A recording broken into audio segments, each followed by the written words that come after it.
How did Doorstop Diaries make you feel? To tell you the truth, I was very excited at the beginning to be part of this project. I thought it was an amazing project, especially when I got all the materials. I was like, wow, I got to put this in order. I had just developed an art studio. I had started an art studio in January of 2021. So when I started to get the materials in August, I was starting to plan, what am I going to say for a diary? And for me, it was really about COVID and really understanding and mapping my understanding of how I'm handling COVID.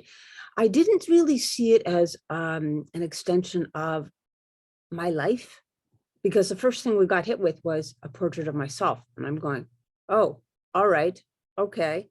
And so I had to sort of synthesize, and you said 12 ideas, synthesize, what is it I wanted to say about me at this point in my life?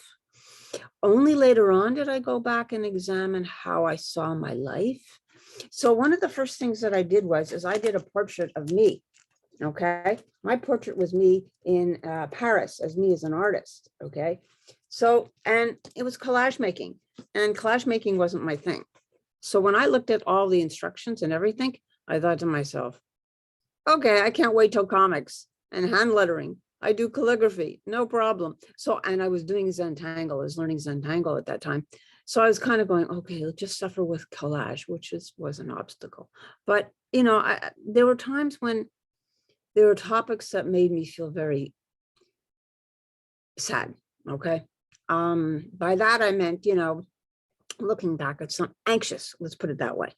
When Omicron came along, I felt that we were going back to, well, actually a number of incidents happened.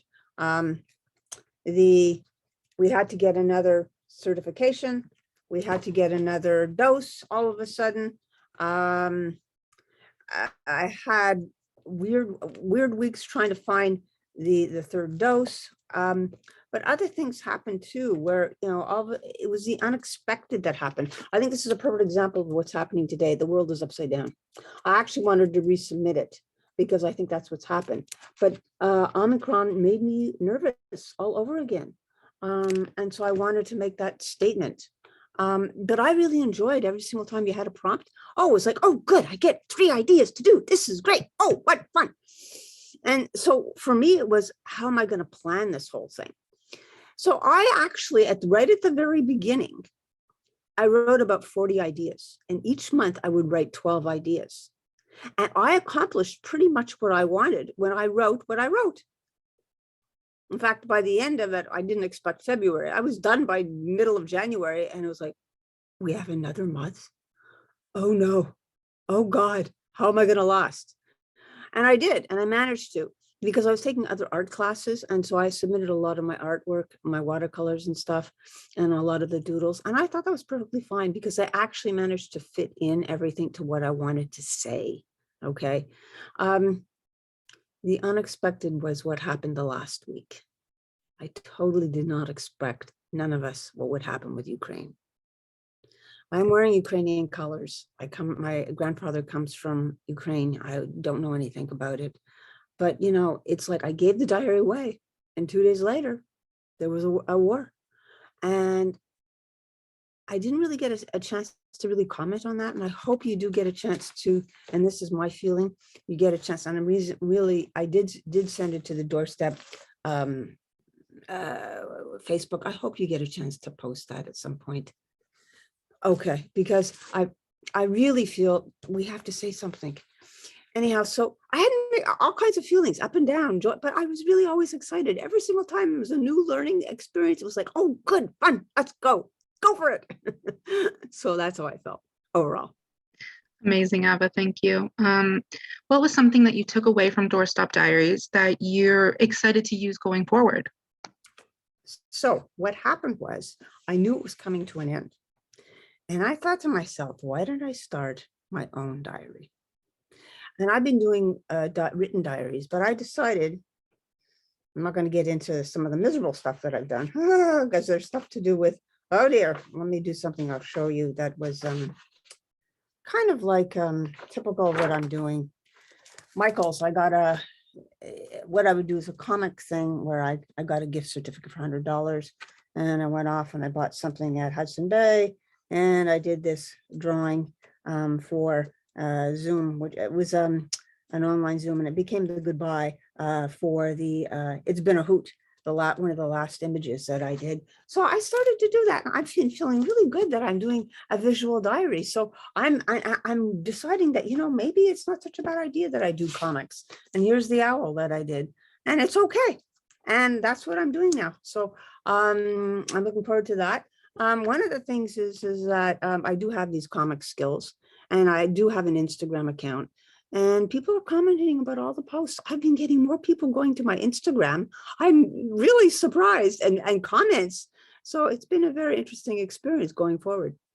Do you feel as if you could help others, like your friends or family, even neighbors, do some of the things that you've learned throughout this program, like maybe comics or even like Zoom skills? Do you think that you could relay any of the techniques or anything that we learned over the past 7 months? Absolutely, because I come from an art background, and I've given 2 Zoom presentations, one to the Don Valley Art Club on Kickstart Creativity. It was acrylic pouring and a lot to do with just basic markings, how to do markings. I wanted to give one, which I don't think they'll let me, on patterns and a repetition, because that's abstract art. When I looked at what you do in terms of automatic art, patterning and repetition is really what collage making is all about, and what Zentangle is all about. How did Doorstop Diaries affect your feelings of connection or isolation even? Okay. I wasn't doing, okay, how do I explain this? I came out of 2020 completely redesigning my place. What you see here is brand new, including an office, okay? 2021, I had discovered by February Eventbrite.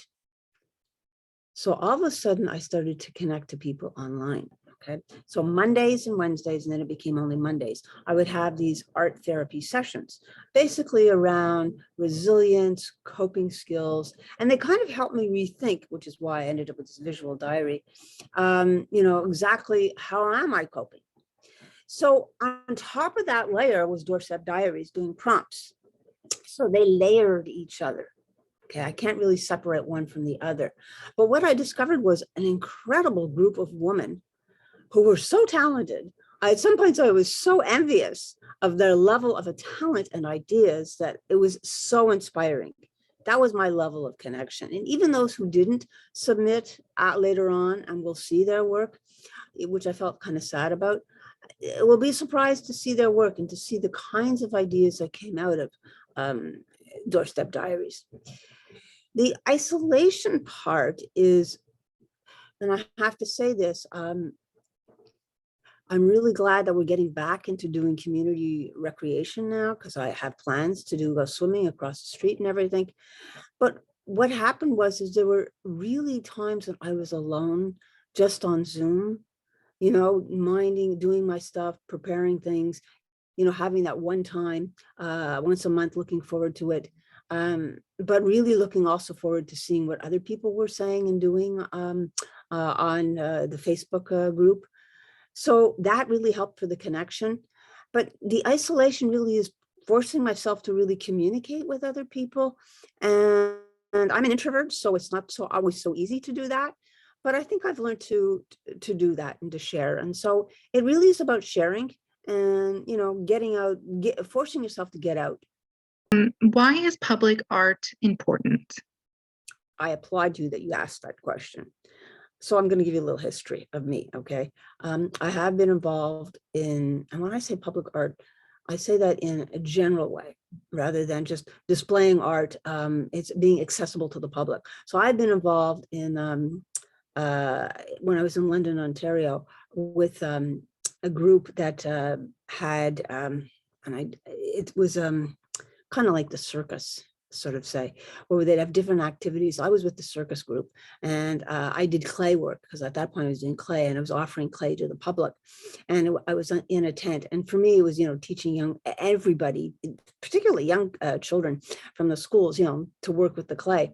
And that to me is what public art is all about. It's accessible, it's free, and they can go out and they can do it and, be part of this huge experience, which is art.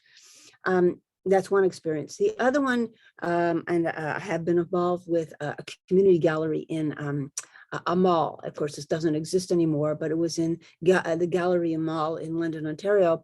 And they had artists come in and they would exhibit. I was part of the management, and we would accept artists to display their work. And it was accessible to the public in a mall. And that to me is what art is all about.